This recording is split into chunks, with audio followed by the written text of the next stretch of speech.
Hey everyone, welcome to the Explainer. Today, we're doing something pretty fun. We're basically transforming Grandma's kitchen into an advanced biolab. We're going to uncover the actual hard science behind those age-old home remedies for sore throats. I mean, have you ever woken up, tried to swallow, and felt like you were literally swallowing broken glass? Ugh, we have all been there. It's just this visceral, universal pain that immediately sends us running for whatever traditional fix we can find.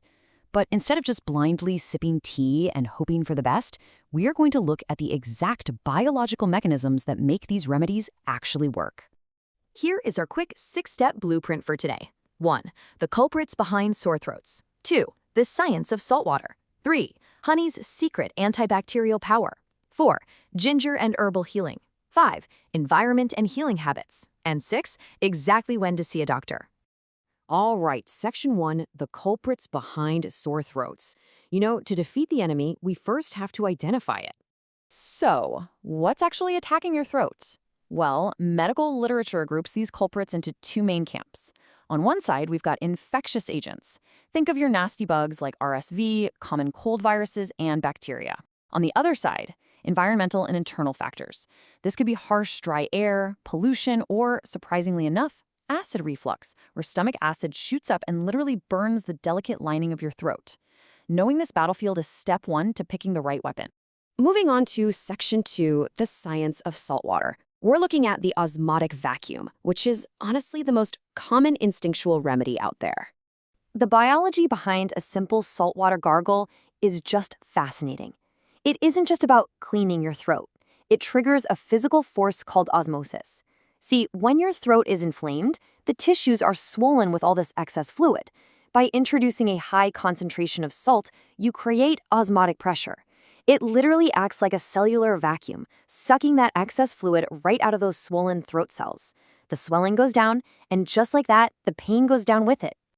But the absolutely crucial point here is getting the ratio right. You're looking for a 0.9% saline solution, basically a very dilute, warm saltwater mix. Just tilt your head back, let it reach that inflamed area, and gargle for about 30 seconds. Doing this 2 to 3 times a day is the absolute sweet spot for maximum effect. Okay, but please heed this super important safety warning. Do not swallow the salt water. Seriously, you gotta spit it out. Swallowing it will heavily upset your stomach and completely throw off your body's natural electrolyte balance. Which brings us to Section 3, honey's secret antibacterial power. We are talking about an antibacterial bounty hunter here, not just a soothing syrup. Honey is actually this incredible, proactive biological weapon. It contains a very special, extremely powerful antibacterial protein called defensin. And defensin functions exactly like a natural antibiotic bounty hunter. It actively hunts down and destroys illness-causing bacteria the second it contacts your throat lining. And while it's doing that, the thick honey itself coats the tissue to build a physical defensive shield. Pretty amazing, right? To really unleash honey's maximum effectiveness, experts give us a precise recipe. You want to mix 3 to 4 tablespoons of pure honey into exactly 300 milliliters of warm water. Oh, and definitely add a squeeze of lemon to that. The lemon brilliantly thins out the mucus, while the honey acts as your tactical strike force. All right, Section 4, ginger and herbal healing. It's time to start looking at your spice rack as a literal natural medicine cabinet.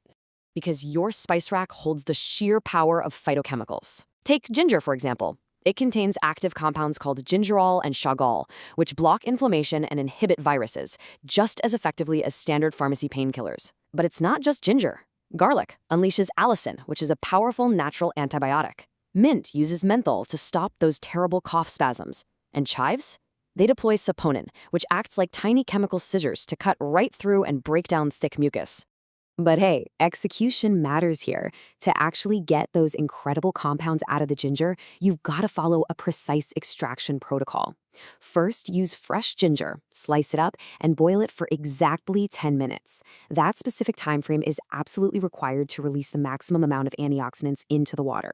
After it's boiled, that's when you add your honey, lemon, and maybe a little rock sugar. Then just sip it warm throughout the day. So, looking at the overarching picture of natural home remedies, it perfectly captures this global consensus on natural defense. The core philosophy is crystal clear. Traditional wisdom, like using honey, ginger, garlic, and lemon, seamlessly aligns with modern clinical hygiene and hydration practices. Together, they create a complete, full-body respiratory defense system. Let's pivot a bit to Section 5, Environment and Healing Habits. We're shifting focus from what you consume to how your external environment impacts your recovery. Because let's be real, you can drink all the ginger tea in the world, but if your environment is working against you, it's a massive uphill battle. You absolutely need to keep your throat lubricated by drinking warm water continuously. If you're stuck in a dry, air-conditioned room, get a humidifier running to add moisture back into the air. And here is perhaps the most relaxing medical advice ever. Take a hot, steamy bath. The steam acts like a giant natural vaporizer. It effortlessly loosens thick mucus and just deeply soothes your entire respiratory system. Finally, Section 6, when to see a doctor. We have to cover some medical red flags because while nature is powerful, sometimes modern medicine is completely non-negotiable. So please pay close attention to these red flags. If you experience a fever spiking over 39 degrees Celsius, which is about 102 Fahrenheit, if you're coughing up blood, if you find yourself entirely unable to swallow or breathe, or if you have persistent hoarseness that just won't quit for days, you need to stop self-treating immediately. No exceptions. These are critical signs that you must see a medical specialist right away. There's also a really vital warning from the medical literature regarding our earlier remedy. If you suffer from hypertension, so high blood pressure, or kidney disease, you should completely avoid the saltwater gargle method. Even the tiny amounts of salt you might inadvertently absorb can create dangerous cardiovascular pressure risks for those specific conditions. So, better safe than sorry there? So what does this all mean for us? Well, instead of just waiting until you're in complete agony to react to sickness, why not proactively build your shield? We have the science now. It's all about empowering yourself with that knowledge. So I'll leave you with this. Which small habit will you change tomorrow to protect your health? Maybe it's finally setting up that humidifier, staying more hydrated, or just working more fresh ginger into your diet. Those small, everyday actions are exactly what create an unshakable defense. Thanks so much for joining me for this explainer, and stay healthy out there.